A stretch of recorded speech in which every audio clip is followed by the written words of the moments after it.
Italia. Apa yang ada di benak Anda? Pizza, kota tua, atau Inter Milan?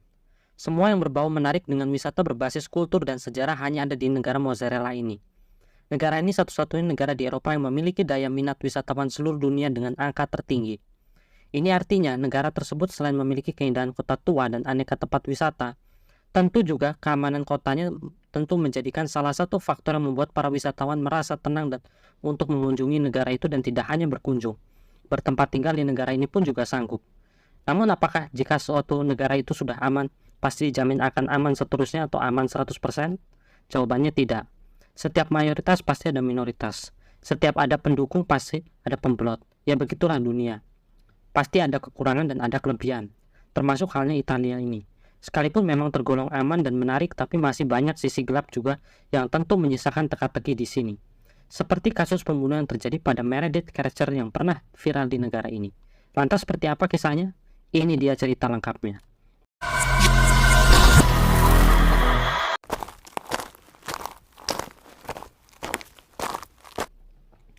Meredith Kercher sebetulnya bukan orang Italia asli. Dia adalah orang pendatang dari Inggris, tepatnya di kota Southwark, tepat di London Selatan, yang lahir pada tanggal 28 Desember 1985 dan meninggal pada 1 November 2007 lalu. Kercher kerap disapa oleh banyak orang dengan sebutan Mes. Hal ini lantaran banyak teman yang tidak dapat membaca namanya yang kerap kali menyebut kata Mercedes, maka dia pun disapa oleh Mes pada akhirnya. Semasa kecil, Mes tinggal di kota Coulson yang masih terletak di London Selatan berdekatan dengan tempat lahirnya, di kota Southwark, dan melanjutkan sekolah di Istana Lama John Wycliffe, yang dimana sekolah itu adalah sekolah khusus wanita yang dikelola oleh Uskup Agung Canterbury sejak tahun 1889 di awal masa pembangunannya itu. Dan sekolah ini merupakan sekolah satu paket yang terdiri dari jenjang TK, SD, SMP, bahkan sampai SMA. Akan tetapi sekolah itu akan ditutup permanen nantinya di tahun 2015 besok, yang belum diketahui sebab-sebab penutupannya. Selama sekolah, sosok Mes dikenal sebagai pribadi yang aktif bersosialisasi dan sangat mencintai soal kebudayaan Italia. Dia pun ingin bercita-cita ingin tembus ke kampus di Italia untuk memperdalam pengetahuan tentang keitaliannya itu. Dan juga melatih kemampuan berbicara memasuki fakultas politik. Namun itu masih dalam rencana. Akhirnya di usia 15 tahun pada tahun 2000, dia sempat mendapat kesempatan untuk mengikuti pertukaran pelajar ke Italia. Namun di tengah sela-sela waktunya bersekolah di sana, dia masih sempat mengajak keluarganya untuk mengunjungi kota Sessa Auruccia, yang merupakan sebuah kota kecil di selatan Italia dengan pemandangan gunung api Roccamonfina yang memiliki keindahan tersendiri di pesisir laut Mediterranean. Akhirnya setelah lulus SMA di tahun 2004, Mes pun melanjutkan kuliah di Universitas Leeds yang masih di West Yorkshire di Inggris, dengan mengambil jurusan sosial politik Eropa di universitas tersebut. Namun semasa kuliah dia juga sempat bekerja sebagai pemandu wisata, pelayan bar, dengan mempromosikan keitalian di Inggris demi menambah uang jajannya. Dia juga aktif membantu dalam perilisan lagu rohani yang berjudul Some Say pada tahun 2004, sebagaimana dia juga aktif di gereja waktu itu. Lalu di tahun 2007, dia pun lulus juga dari kampusnya itu dan langsung melanjutkan S2 di Fakultas Ilmu Politik Universitas Perugia di Italia. Kini cita-citanya melanjutkan kuliah di Italia tentu berhasil sirna dan melanjutkan di salah satu kampus negeri di negara Italia itu. Sebelumnya, Perugia sendiri merupakan salah satu kota kecil di Italia dengan populasi hanya mencapai 150.000 jiwa. Jika di Indonesia mungkin mengenali kota seperti Yogyakarta atau Malang kerap disebut-sebut sebagai kota pelajar, karena di sini hampir sebagian besar populasinya merupakan anak mahasiswa. Begitu juga dengan kota Perugia, kota yang dimana juga memiliki 1/4% total populasinya merupakan anak mahasiswa, dan mereka pun merupakan mayoritas pendatang dari luar kota bahkan luar negeri. Mes pun akhirnya tinggal di sebuah flat bernama Via della Pergola 7 yang dekat dengan kampusnya, dan tinggal bersama 3 mahasiswa lainnya yang 2 merupakan mahasiswa lokal Italia dan 1 lagi merupakan pendatang dari Amerika Serikat bernama Amanda Knox yang berasal dari kampus Universitas Washington di Amerika Serikat. 2 mahasiswa asli Italia itu bernama Filomena Rumeli dan Laura Mezzetti yang juga kuliah di kampus yang sama. Namun mereka berdua terpaut waktu lama yang membuat usia mereka jauh lebih 5 tahun dibandingkan Mes dan masih kuliah. Sedangkan Amanda Knox yang berasal dari Amerika Serikat merupakan mahasiswa aktif di kampus khusus orang asing di Perugia pada 2007 berbarengan dengan Mes yang baru kuliah waktu itu.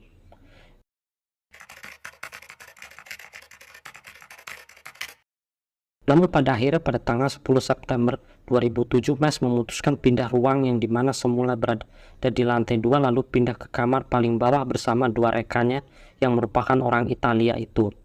Sedangkan Knox yang baru pindah tepat 10 hari kemudian di tanggal 20 September 2007 dengan alasan sinyal internet lebih jelas di lantai utama. Namun di ruang utama ini mereka harus bertemu lagi dengan 4 orang pemuda yang merupakan mahasiswa itu juga. Mereka pun akrab untuk tinggal bersama-sama dan juga tak lupa pesta minum kecil-kecilan juga kerap diadakan di tempat tersebut. Hingga suatu ketika memasuki malam akhir bulan Oktober, West dan teman Amerikanya Knox pergi ke sebuah pesta lalu pulang pada jam 2 malam dan bertemu dengan seorang pria bernama Rudy Guede yang merupakan seorang mahasiswa asal Pantai Gading, Afrika Barat yang kuliah juga di Universitas Perugia.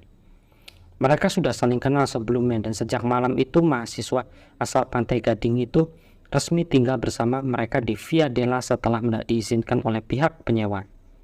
Lalu pada pagi hari jam 4:30, Mes dan Knox berangkat lagi meninggalkan Via Della untuk mengikuti acara Euro Chocolatos yang merupakan sebuah pesta coklat yang setiap tahun diselenggarakan di seluruh kota-kota di Eropa.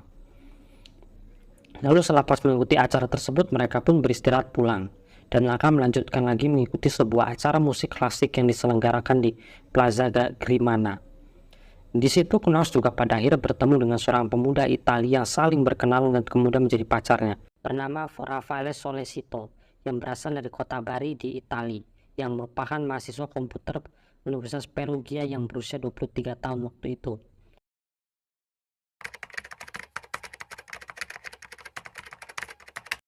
Sejak saat itu, Knox lebih banyak menghabiskan waktu berpacaran dengan Sollecito ketimbang bermain dengan Mes lagi. Maka dari itu Mes pun juga mulai jarang dekat dengan Knox lagi sekalipun mereka masih tinggal di tempat yang sama.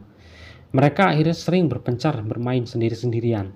Knox lebih banyak berpacaran dengan Sollecito sedangkan Mes mendapatkan kenalan baru yang berasal dari Inggris juga. Lalu menghabiskan banyak waktu untuk bermain dengan teman-teman dari Inggrisnya itu. Mereka terdiri dari 4 orang dan sejak saat itu mereka menjadi bestie terdekatnya dengan Mes. Akhirnya pada tanggal 1 November 2007 tepat hari libur nasional di Italia sebagai Hari Kudus, antara Knox dan Mes memiliki pandangan yang berbeda. Knox ingin menghabiskan waktu berpacaran seharian penuh dengan Sollecito, sedangkan Mes masih berdiam diri di asrama selama pagi hingga sore. Sebab di malam hari nantinya dia akan memenuhi undangan makan malam bersama dengan 3 rekan barunya itu yang juga merupakan orang Inggris. Lalu Knox pun pergi meninggalkan asrama dan menemui Sollecito yang nantinya akan pulang pada pagi hari tanggal 2 November besok. Sore hari Mes pun memenuhi panggilan undangan ketiga teman Inggrisnya itu untuk mengikuti acara makan malam bersama di sebuah resto yang berjarak 460 meter dari asrama tempat tinggalnya. Jadi Mes memutuskan jalan sendirian dan menemui teman-temannya pada sekitar jam 5 sore maupun jam 6 sore. Lalu pada jam 9 kurang 15 malam, Mes memutuskan untuk pulang lebih awal dikarenakan ada urusan baru lagi. Lalu saat Mes pulang, yang lain ikut pulang. Sebanyak 3 mahasiswa Inggris itu akhirnya meninggalkan resto tempat mereka makan malam itu.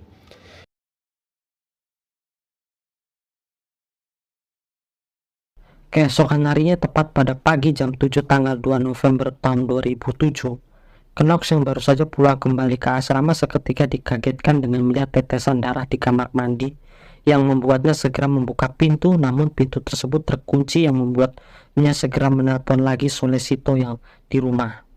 Namun sebelum menelpon dia sempat mengecek kamar mandi Romanelli dan Mezzetti. Alhasilnya rupanya di kamar mandi tersebut mereka menemukan banyak sekali kotoran manusia. Kamar mandi itu penuh dengan kotoran manusia. Lalu Knox mencoba masuk ke kamar Mes, namun berulang kali Knox mengetuknya namun tak kunjung dibuka. Mungkin barangkali Mes tertidur puas. Dan akhirnya Knox kembali ke rumah Sollecito untuk menjelaskan kepada Sollecito terkait kejanggalan yang terjadi di Via Della. Lantas Sollecito pun pergi bersama Knox untuk mencari tahu hal tersebut. Mereka tiba di apartemen dan selama itu juga Sollecito melihat jendela kacanya yang pecah membuatnya merasa aneh. Lantas dia pun semangat membantu Knox untuk mendobrak pintu kamar apartemen itu. Namun upaya Sollecito juga gagal mendobrak pintu itu. Lantas atas terjadi hal ini semua, Sollecito segera menghubungi adiknya di Karabinier untuk meminta nasihat. Namun setelah mendengar cerita itu, Sang adik langsung menyuruh sang kakak untuk menelpon darurat 112. Namun tak diindahkan oleh Solesito. Alhasil barulah Knox yang menelpon Romanelli dan Romanelli pun segera balik ke apartemen. Dan saat balik ke apartemen rupanya kamarnya terkunci. Ini dirasa sangat aneh sekali karena selama ini pergi Romanelli tidak pernah mengunci kamarnya. Lantas dia pun segera menelpon polisi, tapi polisi tidak menggubrisnya karena Romanelli tidak memberikan keterangan yang pasti. Alhasil dia pun memanggil pacarnya untuk datang ke kamar untuk membuka pintunya. Pintu berhasil didobrak oleh pacarnya pada jam 1 lebih 15 menit. Dan di situ kejanggalan pun mulai terjadi. Dan melihat sosok mayat Mes yang tertutup selimut dan tergeletak di lantai. Romanelli pun segera memanggil polisi yang barusan menolak panggilan tersebut. Kali ini Romanelli memaksa polisi untuk datang ke lokasi. Alhasil polisi mau setelah bukti keterangan sudah jelas. Lalu mayat Mes segera dibawa ke rumah sakit polisi Perugia untuk diotopsi oleh Luca Laili selaku ahli pantologi dari Institut Forensik Perugia. Hasil otopsi menjelaskan luka yang dialami Mes terdiri 16 luka memar, 7 sayatan wajah, juga termasuk luka kecil dan memar di telapak tangan, belum lagi ada memar di hidung, mulut, dan bawah rahang. Pihak pantologi menjelaskan jika Mes kerap mengalami pemukulan yang menyebabkannya kematian, dan juga ada bekas luka di bagian genital yang menunjukkan jika Mes kerap diperkaos sebelum kejadiannya. Dan kesimpulan dari kematian Mes disebabkan oleh pembunuhan, dan juga pemerkosaan yang tidak diketahui siapa pelakunya. Setelah selesai pemeriksaan, pihak rumah sakit kepolisian pun segera memberitahu kepada keluarga Mes yang berada di Inggris jika putrinya ditemukan tewas di sebuah kamar apartemen akibat penyiksaan dan pemerkosaan. Suasana haru pun diselimuti oleh pihak keluarga yang begitu duka melihat anaknya yang sudah tidak bernyawa lagi. Upacara pemakaman pun dilakukan pada 14 Desember 2007 di Credion Minister yang di mana upacara pemakaman ini dihadiri 300 orang untuk mengikuti proses pemakamannya itu. Namun untuk itu tahun 2019, 2 tahun setelah tewasnya Mes, pihak kampus Perugia memberikan dia penghormatan sebagai anumerta yang gugur dalam menempuh pendidikan di negara asing.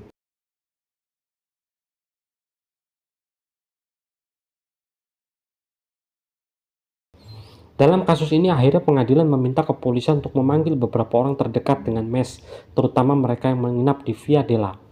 Pertama, polisi mencurigai pasangan sejoli yang paling dekat dengan Mes yakni Amanda Knox dan pacar Italinya Raffaella Solesito pada 3 November 2007. Polisi pun menginterogasikan kedua pasangan tersebut yang dicurigai telah melakukan aksi tersebut. Namun saat interogasi, Knox meminta polisi untuk menginterogasi juga salah satu orang yang dianggap meragukan dialah Patrick Lumumba, selaku penjaga bar tempat langganan mereka. Dan kebetulan Knox juga bekerja bersama Lumumba di bar tersebut dengan kerja sip-sipan. Namun saat malam menjelang pembunuhan Mes, Knox masih bersama Solesito menonton film Prancis berjudul Amelia sambil merokok ganja. Lalu juga ikut berhubungan di situ. Dan sebenarnya Knox dan juga Solesito tidak keluar dari apartemen, tapi mereka berada di dalam apartemen namun tidak menyadari kalau kasus pembunuhan itu karena mereka terlalu asik menonton film dan kelelahan sehabis berhubungan yang membuatnya mereka tak sadarkan diri. Namun di saat itu juga Patrick yang juga merupakan pegawai diskotik itu kerap hadir bersama mereka menonton video di apartemen itu. Maka tak salah jika Knox juga menuduh Patrick telah melakukan aksi pembunuhan itu. Sekalipun kenyataannya Patrick kerap kali mundar-mandir di apartemen, kepo terhadap lingkungan apartemen dan tidak suka dengan hubungan privasi kedua pasangan itu. Lantas akibat bingungnya pengakuan dari ketiga orang ini, maka pihak pengadilan resmi memenjarakan mereka bertiga pada tanggal 6 November karena dianggap memutarbalikkan fakta yang telah terjadi. Hakim pun menjatuhkan sanksi kepada ketiga anak muda itu untuk dihukum penjara 20 tahun tanpa banding ataupun bantuan pengacara. Akhirnya setelah hakim memutuskan hukuman bagi ketiga anak itu dengan hukuman maksimal, sedangkan kasus yang belum terselesaikan 100% dan curiga jika masih ada aktor di balik ini semua, lantas Kepala Inspektur Marco Ciceria menyanggah kepada hakim jika putusan tersebut terlalu gegabah dan terlalu memberatkan bagi anak yang muda.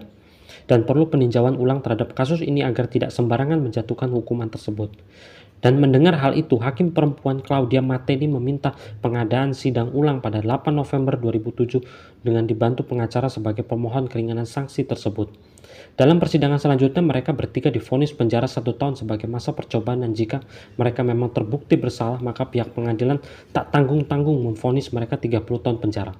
Sambil menunggu informasi detail, pihak detektif kepolisian Roma mencocokkan lagi sidik jari yang berada di bantal Mes, dan hasil itu pencocokan itu, polisi menemukan kesamaan sidik jari antara bantal tersebut dengan sosok WD. Dan sejak saat itu polisi resmi mengidentifikasi sosok WD yang melarikan diri ke Jerman. Sosok WD merupakan seorang warga negara Pantai Gading yang dicurigai telah menghabisi nyawa Mes. Pada malam itu, saat sebelum kehilangan nyawa dari Mes, WD sempat keluar apartemen karena sudah tidak ada lagi orang di dalamnya. Dan dia diajak bersama dua temannya yang orang Italia asli itu untuk bermain basket di lapangan kampusnya pada malam hari, tapi itu menurut penuturannya sendiri. Sedangkan dari saksi mata mengatakan jika aksi WD selama ini dianggap penuh tanda tanya karena WD sendiri punya jejak kriminal yang dimana dia sempat membobol kantor pengacara sambil mengancamnya dengan pisau. Lalu diikuti dengan penyerangan ke sebuah taman kanak-kanak yang akhirnya membuat dia ditangkap oleh pihak kepolisian Milan pada 27 Oktober 2007 lalu, tepat beberapa hari sebelum kematiannya Mes. Namun dia dibebaskan lagi oleh pihak kepolisian karena dianggap belum cukup umur. Saat kematian Mes, dia menurut penuturan warga, dia sempat ke rumah temannya jam 11 malam pada tanggal 1 November 2007. Kemudian dia pergi ke diskotik untuk mabuk-mabukan sampai setengah 5 pagi tanggal 2 November. Dan pada tanggal 2 November malam dia diajak lagi ke diskotik, namun kali ini dia bersama 3 temannya berasal dari Amerika Serikat. Lantas pada pagi tanggal 3 November dia diajak untuk pergi ke Jerman, di mana di sana dia dibilang ada acara yang akan berlangsung selama beberapa minggu. Lantas karena dianggap melarikan diri setelah pembunuhan, polisi pun mencoba menangkap WD yang berada di Jerman dengan menghubungi kepolisian Jerman jika ada mahasiswa melarikan diri dari Italia setelah ada kasus. Akhirnya WD pun memenuhi panggilan polisi setelah diurgen oleh kepolisian Jerman. Dia menghadap kepolisian Italia kota Perugia dan di situ menjelaskan kalau dia punya hubungan dekat dengan Mes, bahkan dia pernah pacaran. Namun pacaran tersebut tidak sampai ke hubungan badan karena alasan tidak memiliki kondom. Namun saat kejadian sebelum kematian Mes, dia diperbolehkan untuk masuk ke kamar Mes, namun saat masuk, WD malah tiba-tiba sakit perut yang membuatnya harus ke kamar mandi sebentar dan meninggalkan Mes di kamarnya. Namun saat WD di kamar mandi, dia mendengar jeritan dari Mes. Suara itu persis dia tahu seperti suara Mes. Dan setelah mendengar itu, WD cepat kembali, namun dia malah melihat sosok bayangan hitam yang berdiri tepat di samping mayat Mes, yang tergeletak dengan bersimbah cairan merah. Namun saat sosok hitam itu melihat WD, dia langsung berlari melompati jendela kamar Mes hingga pecah sambil berteriak bahasa Itali, "Rovato negro, trovato colpevolo, andiamo." Ditemukan orang kulit hitam, ditemukan pelakunya, ayo pergi. Itu artinya, seakan-akan si bayangan hitam itu telah memfitnah jika WD adalah pelakunya. Namun pengadilan membantah hal itu dengan logika. Jika mungkin WD hanya sebatas saksi yang melihat seorang yang sudah menghabisi nyawa Mes tentu dan ini dipertegas lagi dengan kematian Mes yang seharusnya menggunakan pisau dengan berlumuran cairan merah itu. Tentu mengapa masih ada yang bekas sidik jari yang ada di bantal Mes yang penuh dengan cairan merah. Dan WD pun dianggap berbohong oleh hakim setelah menyatakan jika Knox tidak berada di TKP selama kejadian. Namun dia mengubah pengakuannya itu jika Knox ada di TKP. Ini jelas menjadi plain-plain dan tidak ada bukti kejelasan. Sedangkan keterangan beberapa orang yang bersama Knox mengatakan jika Knox saat itu tengah berada bersama mereka dan tidak berada di TKP. Atas pembohongan hal ini, sementara waktu WD dinyatakan bersalah dan menjalani hukuman kurungan sebelum sidang penetapan berlangsung pada akhir tahun depan. Sedangkan ketiga remaja itu, Knox dan Solesito, tetap harus menjalani uji coba pada 16 Januari 2008 agar membuktikan kebenaran mereka. Sementara Lumumba dibebaskan karena tidak ada bukti pembunuhan olehnya. Dan disinilah mulai permainannya. Pada 16 Januari 2008, sidang uji coba berlangsung. Sidang di hadapan Hakim Giancarlo Messei, Wakil Hakim Beatrice Christian, dan 6 hakim magang di Corte de Assise Perugia yang membantu mencocokkan tindakan dan saksi. Berdasarkan laporan yang didapat dari jaksa, Knox telah menyerang Kerser di tempat tidurnya. Berulang kali Knox membenturkan kepalanya ke dinding dan mencoba mencekiknya. Jaksa Giuliano Mignini menyatakan kalau sebetulnya Knox telah mengejek Mes dengan mengeluarkan kata-kata, "Kamu terlalu sok-sokan. Sekarang kami akan menunjukkan kepada kamu. Sekarang kami paksakan untuk melakukan tindakan mesum itu." Penuntut berargumen jika Guerde dan Knox dan Solesito telah melepaskan celana jeans Kerser dan memegang lutut dan tangan, sedangkan Guerde melakukan tindakan berbahaya itu terhadapnya. Lalu di akhirnya Knox menusuk pisau ke perut Mes. Dan ketiga pemuda itu baik Knox, Solicite, dan Guede merampok uang dan HP Mes agar hilang bukti. Setelah mendapatkan penjelasan dari jaksa, hakim pun segera menetapkan Knox dan Solicito hukuman masing-masing 25 dan 26 tahun penjara. Pada tanggal 5 Desember 2009, setelah semua laporan jaksa masuk, sedangkan Guede resmi dijatuhkan hukuman 22 sedangkan Guede resmi dijatuhkan hukuman pada tanggal 22 Desember 2009 dengan hukuman 16 tahun penjara karena dianggap tidak mendalangi pembunuhan. Lalu pada Mei 2010, Guede mengajukan banding karena merasa tidak terlibat langsung dengan hal itu, tapi banding tersebut ditolak. Namun di lain waktu tepat November 2010, hakim mengadakan sidang kedua untuk ketiga pelakunya tersebut dengan hakim Claudio Pratilo Helman dan Massimo Zanet. Kali ini dalam persidangan tim forensik yang netral mengumpulkan cukup banyak DNA Mes yang menyimpulkan tidak ada jejak bukti DNA pada dugaan senjata pembunuhan. Alhasil pada 3 Oktober 2011, Knox dan Solicito dibebaskan sepenuhnya dengan alasan tidak ada bukti yang lengkap untuk memecahkan teka-teki masalah ini. Akan tetapi peranan Lumumba kembali diperkuat lagi. Lumumba dipanggil lagi untuk pengadilan untuk menjelaskan rinci hal tersebut. Knox dan juga Solicite tidak diperkenakan untuk bebas sepenuhnya, melainkan mereka harus mengiyakan hal baru lagi sebelum terpecahkan. Barang bukti baru datang lagi yang belum sempat diuji. Salah satunya adalah bilah pisau dapur Solicito yang belum diperiksa, yang diklaim oleh jaksa sebagai alat pembunuh seutuhnya. Dan hasil pemeriksaan terhadap barang bukti terakhir tidak ada jejak DNA Mes di pisau tersebut. Dan hasil hakim memutuskan jika tidak ada bukti yang bisa valid menjelaskan terkait siapa sebenarnya menghabisi Mes. Namun di akhirnya Knox dan Solicito yang telah lelah berurusan dengan hakim tersebut meminta pengajuan banding yang dimana hasil tersebut tetap memutuskan mereka tidak bersalah. Tapi mereka telah memfitnah Patrick Lumumba yang tidak tahu apa-apa. Lalu pada Maret 2015, Mahkamah Agung Italia resmi menetapkan jika Knox dan Solicito tidak bersalah. Segala pembunuhan yang telah terjadi pada Mes tentu tetap dianggap bisa saja dilakukan oleh ketiga anak muda itu, baik Knox, Solicito maupun Guede. Namun karena lemahnya bukti dalam kasus itu, tentu membuat mereka dengan mudah membebaskannya. Hakim tetap menganggap jika Guede melakukan hal tersebut. Lantas dengan simpang siurnya kasus ini, tentu pengadilan menganggap kasus ini telah terselesaikan dengan tanda kutip. Sedangkan Guede yang baru saja dibebaskan setelah berakhir kasus ini dan tidak ada laporan lagi masuk dan juga pengaduan. Guede pun resmi bebas pada tahun 2017 di lapas Fortebo. Sekalipun di akhirnya Guede tetap melakukan kriminal lagi pada tahun-tahun setelahnya.